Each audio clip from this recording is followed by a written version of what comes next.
नमस्कार, मैं हूं श्रद्धा। दोपहर के 2 बज चुके हैं और वक्त हो चला है दोपहर की बड़ी बहस का। तो चलिए सीधे रुख करते हैं भोपाल में मौजूद है हमारे सहयोगी प्रशांत कटारे। प्रशांत, ओवर टू यू।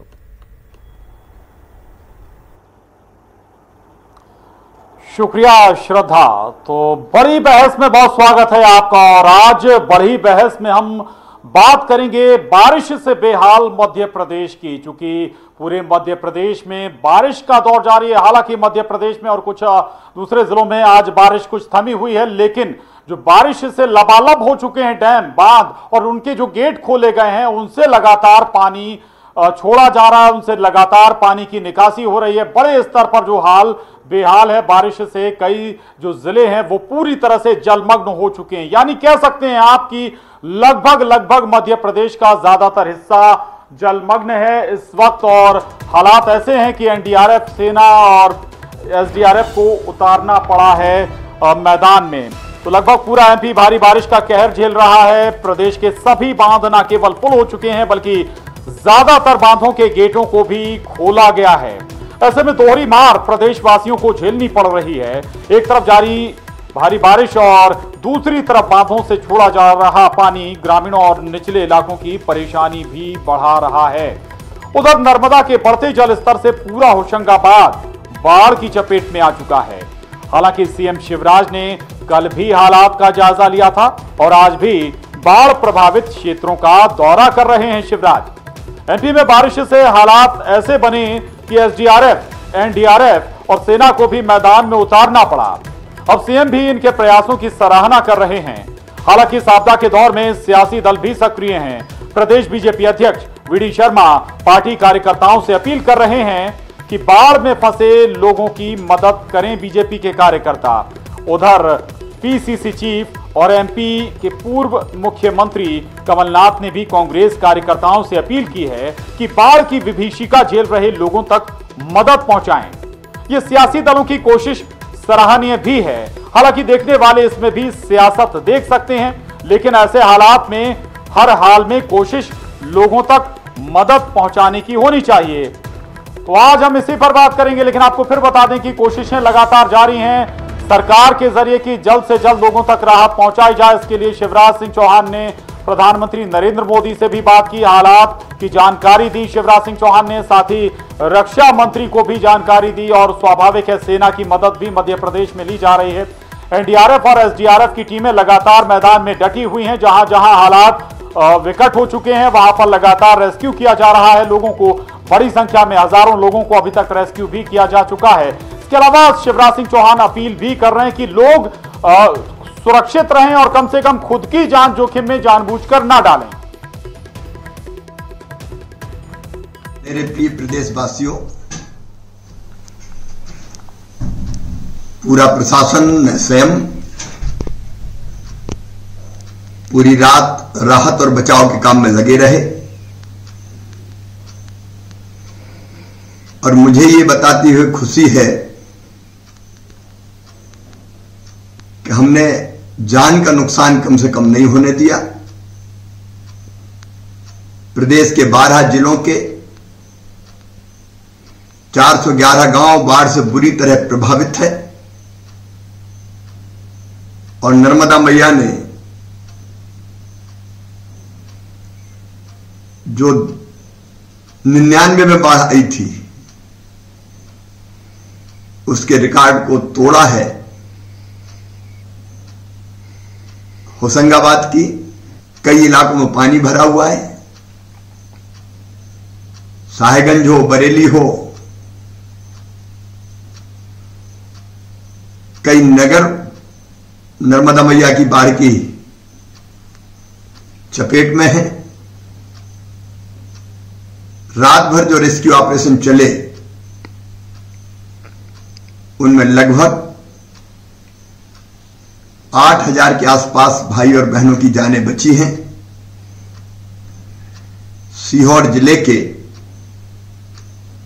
नरेला में पेड़ पे बैठे हुए 5 लोग रात को 2:30 बजे सुरक्षित निकाल लिए गए हैं। सवेरे एयरफोर्स अपना ऑपरेशन प्रारंभ कर रही है। मैंने आज प्रातःकाल सम्मानित प्रधानमंत्री जी से चर्चा कर उनको पूरी स्थिति की जानकारी दी है। तो सीएम शिवराज सिंह चौहान को आप सुन रहे थे। मध्य प्रदेश में जो इस वक्त बाढ़ के हालात हैं उससे निपटने की तमाम कोशिशें, भरसक कोशिशें हो रही हैं। प्रधानमंत्री तक से शिवराज सिंह चौहान ने बात की है। इसके अलावा एयरफोर्स फोर्स और एसडीआरएफ एनडीआरएफ की टीमें लगातार मैदान में डटी हैं, खासतौर से उन क्षेत्रों में सबसे ज्यादा फोकस जहां पर सबसे ज्यादा परेशानी इस वक्त बाढ़ ने बढ़ाई है। हालांकि गनीमत या राहत वाली बात थोड़ी सी भोपाल के लिए है। आज बारिश भोपाल में नहीं हो रही, सुबह जरूर बारिश हो रही थी, लेकिन फिलहाल बारिश थमी हुई है राजधानी भोपाल में। लेकिन डैम अभी भी फुल हैं, गेट अभी भी खुले हुए हैं। कई जो बांध हैं भोपाल के अलग अलग जगहों का हम जाएंगे, वहां का ग्राउंड जीरो का हाल भी जानेंगे। अलग अलग जगहों से संवाददाता हमारे साथ जुड़ेंगे, अगर मालवा से हमारे साथ जुड़ेंगे, उज्जैन से हमारे संवाददाता जुड़ेंगे, और जो सबसे ज्यादा प्रभावित जिला है होशंगाबाद, वहां से भी हमारे संवाददाता जुड़ेंगे। लेकिन सबसे पहले हम भोपाल का रुख कर रहे हैं। भोपाल में मनोज राठौर हमारे साथ जुड़ गए हैं। मनोज, भोपाल का ठीक है, भोपाल से हम कह सकते हैं कि कुछ राहत की बात है, अभी बारिश नहीं हो रही है, ये अच्छे संकेत हैं भोपाल वासियों के लिए। लेकिन पूरे मध्य प्रदेश का जिक्र करें, क्या क्या कदम कैसे उठाए जा रहे हैं, कैसे प्रशासन हैंडल कर रहा है पूरे मध्य प्रदेश में, ताकि जल्द से जल्द फौरन लोगों तक राहत पहुंचे, किसी को कोई दिक्कत ना हो, कोई जनहानि ना हो। मनोज। प्रशांत, बिल्कुल सीएम शिवराज सिंह चौहान एक्शन में है, उनकी पुलिस एक्शन में है, प्रशासन एक्शन में है, लेकिन वो बाढ़ से पहले तक एक्शन में नजर आया। हालांकि मैं जिस ग्राउंड जीरो पे खड़ा हूँ भोपाल की, वो दामखेड़ा बस्ती है जो कि कोलार विधानसभा, हुजूर विधानसभा क्षेत्र में आती है। यहाँ पर तमाम नेता आए, खुद रामेश्वर शर्मा जो कि विधायक हैं वो यहाँ पर आए, इसके अलावा कलेक्टर आए, कमिश्नर आए, तमाम अधिकारी आए। लेकिन उस बाढ़ के बाद की भले ही राहत की खबर आ रही है कि बारिश नहीं हो रही है, धूप निकली, लेकिन ये राहत की खबर इन निचली बस्ती वालों के लिए नहीं है। आप देख सकते हैं यहाँ पे तबाही का मंजर आपको नजर आएगा। इससे पहले जब पानी गिर रहा था तो तेज बारिश के बीच में कलेक्टर छतरी लेके यहाँ पर आए थे, लोगों से बातचीत की थी, उनको राहत पहुँचाने की वादा यहाँ पर किया गया था, आश्वासन दिया गया था। लेकिन ये तबाही की तस्वीर बताती है कि बाढ़ के बाद का जो मंजर है, उसके बाद जो राहत प्रशासन के द्वारा दी जानी थी वो राहत नहीं मिली है लोगों को। शुरुआती दौर में अनाज दिया गया था, लेकिन उसके बाद उन्हें जो अनाज मिलना था बाद में वो नहीं मिला। उनके पुनर्वास को लेके कोई भी यहाँ पर योजना सरकार ने इस बस्ती के लिए नहीं बनाई, क्योंकि यहाँ पर हजारों की संख्या में लोग रहते हैं। 500 से ज़्यादा परिवार जो है इस समय यहाँ पर पीड़ित हैं एक तरीके से, क्योंकि उनके घर का जितना भी सामान था वो बर्बाद हो गया है। उनके जो आशियाने थे वो इस कलियासोत नदी में ढह गए हैं। लोग घरों के बाहर, यदि हम ये कहें कि सड़क पर बैठे हैं, तो आप तस्वीरों में भी देख सकते हैं, हम बात करेंगे। ये बताइए अभी तक क्या मदद आप लोग को मिली है, क्योंकि ये पूरा मंजर दिखा रहा है कि किस तरीके से तबाही यहाँ पर हुई होगी, और अब आप यहाँ से खुद अपना सामान ले जा रहे हैं। प्रशासन क्या मदद नहीं कर रहा है आप लोग की? नहीं कर रहे कोई मदद, आके देख भी नहीं रहे, सब सामान बह गए, डूब रहे हैं, कोई मदद नहीं कर रहे आके, और एक टाइम खाना दे रहा है शाम शाम को। लेकिन प्रशासन ये कह रहा था कि आपको शिफ्ट किया जाएगा दूसरी जगह पे, कोई आया यहाँ पे आपको? कोई नहीं आया, कोई नहीं आया, अभी तक देखा भी नहीं है। आपका जो सामान यहाँ पे रखा था उसको ले जाने के लिए कोई अधिकारी या नगर निगम की गाड़ी या कुछ है? कोई व्यवस्था नहीं है यहाँ पर, कोई व्यवस्था नहीं, कुछ भी नहीं है, कुछ भी व्यवस्था नहीं है। हमारा पूरा डूब गया, देखिए यहाँ पे, देखिए आप पहले पे। हाँ, मैंने आपके घरों में भी जाके देखा, आपके पूरे कपड़े, आपका अनाज, खाने का सामान, पूरा हमारा सामान डूब गया, पूरा बर्बाद हो गए, बुक्स वगैरह बच्चों की सब मतलब पूरी बर्बाद हो गई है। प्रशासन दावा कर रहा था, खुद कलेक्टर यहाँ पर आए थे, रामेश्वर शर्मा जो कि विधायक है वो यहाँ पर आए थे, उन्होंने कहा था कि आपको राहत देंगे, आपकी मदद करेंगे। क्या वो मदद मिल पाई अभी तक आपको? नहीं मिल पाई, हमें 3-3 लाख मुआवजा चाहिए, और है ना हमारा जो सामान गया बर्बाद हुआ है, और हमें अच्छे पक्के मकान चाहिए। पहले भी, क्योंकि यहाँ पे दामखेड़ा की बस्ती है, पहले भी इस इलाके में इस तरीके की तबाही हर साल देखी जाती है, हम लोग भी कवरेज करते हैं। कोई प्लान बनाया गया, कोई दूसरी जगह घरों को बताया गया कि वहाँ पे आपको शिफ्ट किया जाएगा? अभी तक कोई प्लानिंग की है? बोल तो रहे थे पर अभी तक कुछ नहीं हुआ, अभी तक बोल रहे थे पर अभी तक कुछ नहीं हुआ। बिल्कुल, अभी तक कुछ नहीं हुआ। यानी प्रशासन बस यहाँ पर छतरी लेके आता है, लोगों से बातचीत करता है, नेता आते हैं, लेकिन हर साल यही स्थिति दामखेड़ा की रहती है, किसी तरीके की मदद नहीं मिल पाती है। अभी तक भले ही हजारों की संख्या में भोपाल में सरकारी स्थिति या जो तस्वीरें हैं कोलार के दामखेड़ा की वो वाकई में दयनीय हैं। ये दरअसल वो तस्वीरें हैं जब बाढ़ जो हालात बिगाड़ती है उसके बाद जो तस्वीरें दिखती हैं, यानी कि बाढ़ में जैसे हाल हैं उसके बाद और ज्यादा भयभीत करने वाली दयनीय तस्वीरें नजर आती हैं, वो दामखेड़ा में नजर आ रही हैं। रहिएगा मनोज, मैं आपके पास आऊंगा। रजनीश सेठी आगर मालवा से हमारे साथ जुड़ गए हैं। रजनीश, आगर मालवा में इस वक्त क्या हाल है? चूंकि लगभग पूरा एमपी बाढ़ और बारिश से बेहाल है, वहां पर अब क्या पानी जहां जो प्रभावित थे उतरना शुरू हुआ है क्या? रजनीश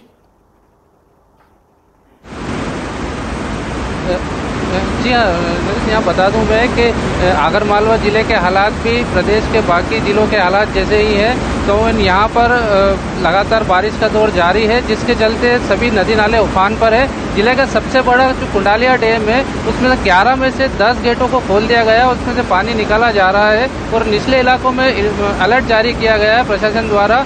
इसके अलावा परेशानी की बात की जाए तो कल रात से ही इंदौर कोटा उज्जैन से आगर का जो रोड है, जो सबसे व्यस्ततम रोड है यहाँ का, वो बंद रहा है नदी की पुलिया के ऊपर पानी आ जाने की वजह से।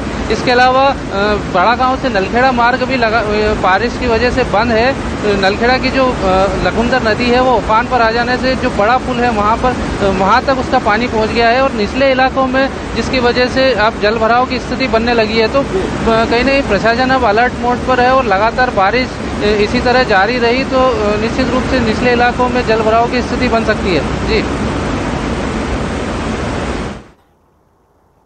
बिल्कुल, यानी कि निचले जो इलाके हैं वो प्रभावित हो सकते हैं। रहेगा रजनीश, आऊंगा आपके पास। मरूज लगातार बने हुए। मरूज, एक और सवाल उठा, हालांकि ये अच्छी भी बात हम कहेंगे, पहल भी कहेंगे, राजनीतिक पहलू हम कहें। कांग्रेस और बीजेपी ने अब अपील की है अपने अपने कार्यकर्ताओं से कि जो प्रभावित क्षेत्र हैं बाढ़ से वहां पर जाकर मदद करें लोगों की। कार्यकर्ता, बीजेपी का कार्यकर्ता हो या कांग्रेस का कार्यकर्ता, इसे हम अच्छी पहल भी कहेंगे, लेकिन इसे सियासी चश्मे से भी देखा जा सकता है। मनोज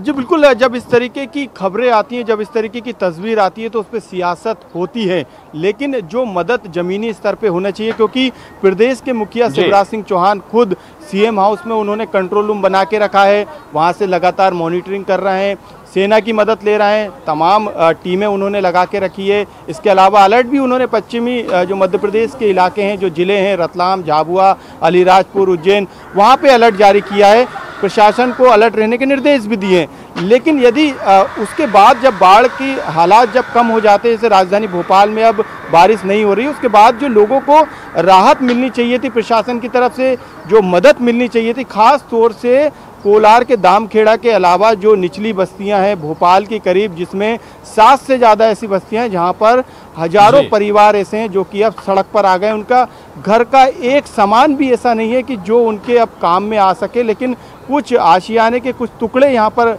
जो हैं घर के, वो अब उनको बटोरने में यहाँ पे ये लोग लगे। प्रशासन के कोई भी अधिकारी कर्मचारी इस समय यहाँ पर तैनात नहीं है। पुलिस सिर्फ सुरक्षा के लिहाज से तैनात है, ताकि जो ये कलिया सोत के जो डैम खोले गए थे उससे जो पानी बह के जा रहा है वहाँ पे लोग नहीं जा सके। पुलिस का बस इतना सा सुरक्षा देने का काम है, लेकिन प्रशासन के अधिकारियों को यहाँ पर होना चाहिए था, इनके जो सामान है उनको सुरक्षित स्थान पे पहुँचाने का काम करना चाहिए था, उनके खाने की व्यवस्था करनी चाहिए थी। सिर्फ एक समय का खाना यहाँ पर दिया जा रहा है, तो आप सोच सकते हैं कि किस तरीके की मदद निचले स्तर पर प्रशासन के अधिकारी कर्मचारी कर रहे हैं, जबकि दावे बड़े बड़े किए जा रहे हैं। क्योंकि यहाँ पर कलेक्टर आए थे, उन्होंने लोगों से बातचीत की थी, खुद यहाँ पर जो विधायक है यहाँ के रामेश्वर शर्मा वो भी आए थे, लोगों से बातचीत की थी, लेकिन उसके बाद ये तबाही के मंजर की जो तस्वीरें नजर आ रही हैं वो ये बयां कर रही हैं कि जमीनी स्तर पर अभी तक लोगों की मदद नहीं की गई है। लोग अपना सामान यहाँ से खुद शिफ्ट कर रहे हैं, यहाँ से ले जा रहे हैं। मनोज, यहीं से अगला सवाल है कि यानी कि पानी से बर्बाद हो चुका है, मदद चाहिए लोगों को। मनोज, कल भी आपने एक बड़े अधिकारी, सरकार के जिम्मेदार अधिकारी से बात की थी। मध्य प्रदेश को लेकर यह सवाल है कि जो वाकई में प्रभावित क्षेत्र हैं वहां कैसे मदद पहुंच रही है, क्या तरीका अपनाया जा रहा है, कैसे लोगों को रेस्क्यू किया जा रहा है, इस पर थोड़ा रोशनी डालें मनोज। आज बिल्कुल, क्योंकि मध्य प्रदेश में हम एसडीआरएफ की बात करें या एनडीआरएफ की बात करें, होमगार्ड की टीम, पुलिस की टीम, प्रशासन की टीम, जब बाढ़ के हालात बने थे तो लोगों को सुरक्षित स्थानों पर पहुंचाने का काम किया था। लगातार युद्ध स्तर पर तैयारी थी प्रशासन की, सरकार की, लेकिन उसके बाद की यदि हम तस्वीरें देखें तो दामखेड़ा से इस तरीके की तस्वीर निकल के आ रही है, राजधानी भोपाल के दूसरे इलाके से भी ऐसी तस्वीर आ रही है। तो अब इस पर विचार करना चाहिए सरकार को कि आने वाले समय में इन लोगों को कैसे इनके पैरों पे खड़ा किया जा सके, इनकी कैसे मदद की जा सके, क्योंकि अब इस बस्ती में जो मंजर है, जो इनका सामान है, वो पूरा भीग चुका है, खराब हो चुका है, तबाह हो चुका है। ऐसे में इनको अब बीमारियों का खतरा भी सताने लगा। यही कारण है कि अब ये घर का जो भी बचा कुचा जो सामान है उसको अब यहाँ से शिफ्ट कर रहे हैं। ये दामखेड़ा की ये वही बस्ती है जिसमें हर साल बाढ़ के हालात बनते हैं, सरकारी अधिकारी आते हैं, नेता आते हैं, मदद के दावे किए जाते हैं, लेकिन इसके लिए कोई भी अभी तक प्लान तैयार नहीं किया गया कि इनको कोई दूसरी जगह पर शिफ्ट किया जाए, इनको ज़मीन दी जाए, इनको सरकारी मकान दिए जाए। ये प्लानिंग अभी तक नहीं की गई। इस मंजर को देखने के लिए हमेशा जो है इस तरीके से देखा जाता है। यहाँ पे आप देख सकते हैं, यहाँ पे जो लोग हैं वो अपने सामान को यहाँ से शिफ्ट कर रहे हैं। बात करेंगे दादा, ये जो अभी तक कल तक तमाम नेता भी आ रहे थे, अधिकारी भी आ रहे थे, अब लेकिन हालात बहुत बद से बदतर है। बदतर अभी कोई भी नहीं आ रहा, कोई नहीं आ रहा सर। हमको जिस वक्त शासन ने वहाँ से लाके बसाया था नया सिटी से, एकान पार्क 4 इमली से, जब शासन ने बोला था कि हम तुम्हारी पक्की बाउंड्री खींच देंगे, तुम्हें कहीं जाने की जरूरत नहीं, वो आज 20 साल 15-16 साल हो रहे, आज तो कुछ भी नहीं हुआ। और अभी बोलते जंगल में जो हम आप 10 साल के बाद यहाँ दाल रोटी कमाना खाना शुरू कर दे, अब वो जंगल में क्या पत्थर खिलाएंगे हमारे बच्चों को? कहाँ पे शिफ्ट करने का बोला? कजली खेड़ा, हाँ कजली खेड़ा यहाँ से कोई नजीक है क्या सर? हाँ, हमें तो यही बाउंड्री अगर पक्की खींच देगा शासन तो हमें कोई डर ही नहीं है, लेकिन शासन हाँ जब बाढ़ आई थी तो अधिकारी आए थे, आप लोग को यहाँ से निकाल के राहत शिविर भी भेज गए थे, खाना भी दिया था। अब क्योंकि अब आप अपना सामान बटोर रहे हैं, जो भी बचा कुचा है, कोई देखने नहीं आ रहा, कोई नहीं आ रहा। अब हो गया उनका माहौल ठंडा। बस कलेक्टर आए थे उस समय, आपसे बोला था कि हम मदद करेंगे। कलेक्टर भी बोल रहा था कि हम इसकी व्यवस्था करेंगे, तुम्हें मुआवजा देंगे, लेकिन आज तो कुछ भी ठीक है।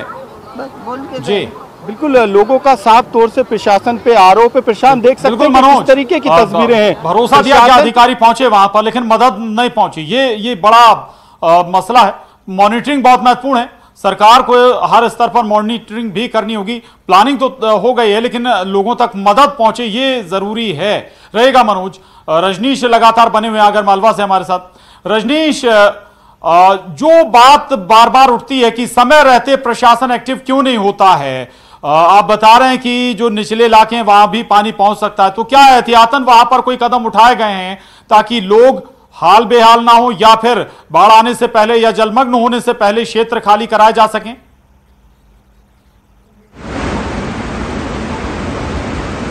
जी हाँ ललित, अभी प्रशासन द्वारा यहाँ पर अलर्ट जरूर जारी किया गया है और यहाँ पटवारी और बाकी लोगों की ड्यूटी, प्रशासनिक अधिकारियों की ड्यूटी लगाई गई है कि यदि ऐसे हालात बनते हैं तो जल्द से जल्द निचले इलाकों को खाली कर दिया जाए।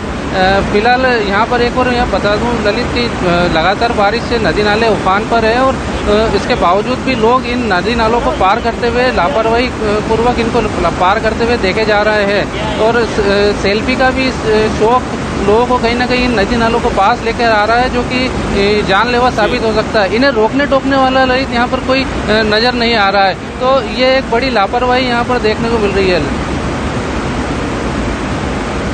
मेरे पीछे भी आप देख सकते हैं ये जो लापरवाही यहाँ पर तेज पानी और यहाँ पर कई लोग देखने के लिए आए हुए हैं। रजनी, क्या प्रशासन ने लोगों की सुरक्षा के मद्देनजर ऐसी कोई व्यवस्था नहीं की कि लोग उफनते नाले को पार ना करें, पुल पुलिया को पार ना करें, ऐसी जगह से जहां पर पानी ऊपर से बह रहा है? रजनीश,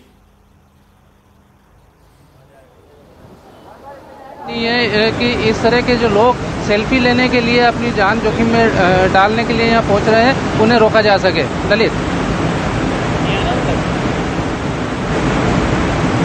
जी ठीक है, रजनीश कुछ तस्वीरें भी दिखा रहे हैं, और लेकिन सवाल बड़ा है कि हमें भी खुद सतर्क रहना होगा, कोई जान जोखिम में ना आए, ऐसा कोई कदम ना उठाएं। ये अपील शिवराज सिंह चौहान भी कर रहे हैं।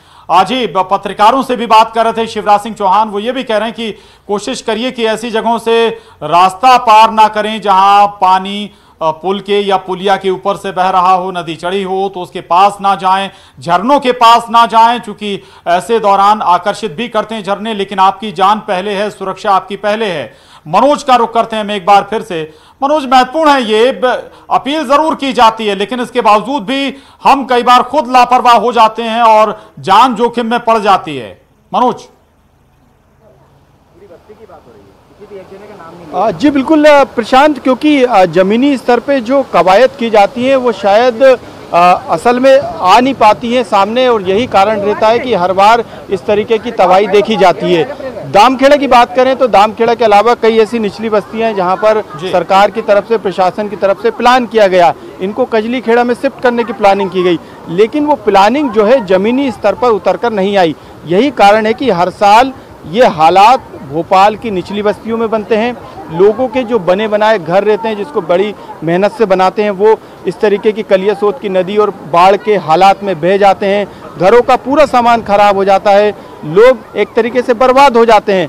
लेकिन जो जमीनी स्तर पे जो काम करना चाहिए था प्रशासन को, वो नहीं होता है। हर बार दामखेड़ा में कई अधिकारी आते हैं, खुद रामेश्वर शर्मा जो विधायक है वो भी आते हैं, लेकिन जो प्लानिंग असल में की जानी चाहिए थी, जो पुख्ता प्लानिंग जिसे हम कहेंगे, वो नज़र नहीं आती। यही कारण है कि बाढ़ के हालात में इस तरीके की स्थिति बनती है। हालांकि प्रशासन के जो दूसरे अमले हैं, चाहे वो एसडीआरएफ का अमला हो, एनडीआरएफ का अमला हो, पुलिस का अमला हो, वो लगातार जो लोग बाढ़ में फंसे हुए हैं उनको बाहर निकालने का काम किया जा रहा है। करीब 8000 से ज़्यादा लोगों को पूरे मध्य प्रदेश में निकाला गया, ये अच्छी बात है, और कोई कैजुअलिटी इस दौरान नहीं हुई, ये तारीफ करने वाली बात है। लेकिन दूसरी तरफ ये हालात क्यों बनते हैं, इसकी समीक्षा की जाना चाहिए, इसकी प्लानिंग की जानी चाहिए, वो शायद नज़र नहीं आती। जब हालात बिगड़ते हैं उसके बाद नींद अधिकारियों की खुलती है, तो प्लानिंग पर खास तौर से फोकस किया जाना चाहिए। हालांकि अभी भी जो पश्चिमी मध्य प्रदेश है वहाँ पर स्थिति अभी भी सामान्य नहीं हुई है। वहाँ पर मौसम विभाग ने अलर्ट जारी किया गया है। खुद सीएम शिवराज सिंह चौहान ने वहाँ के अधिकारियों को, प्रशासन के अधिकारियों को, पुलिस के अधिकारियों को, एनडीआरएफ को, एसडीआरएफ को वहाँ पर अलर्ट रहने के निर्देश दिए हैं, क्योंकि वहाँ पर कल भी 24 घंटे तक तेज बारिश हो सकती है। लेकिन राजधानी भोपाल में धूप निकल आई है, लोगों के लिए राहत की खबर है, लेकिन निचली बस्तियों के लिए अभी भी वो दर्द है। मनोज, यही से आगे बढ़ाते हैं बात को। आपने कहा प्लानिंग की, और चूंकि मौसम विभाग पहले से अलर्ट करता है, उसके लिहाज से शायद प्लानिंग अगर सही तरीके से की जाए तो हालात ऐसे ना बने। एक और महत्वपूर्ण बात, जो डैम आज या पिछले कुछ दिनों में लगातार उनके गेट खोलने पड़े हैं, क्या इस तरह की प्लानिंग जो डैम प्रबंधन है वो नहीं कर सकता है कि जैसे जैसे पानी की आवक हो रही है आप इकट्ठे गेट ना खोलें, एक एक दो दो गेट खोल कर रख दें, तो फिर आपको इकट्ठा पानी रिलीज नहीं करना होगा, और अगर आप इकट्ठा पानी रिलीज नहीं करेंगे तो फिर एकदम वाटर लेवल नदियों का नहीं बढ़ेगा, परेशानी यानी कि उतनी नहीं बढ़ेगी।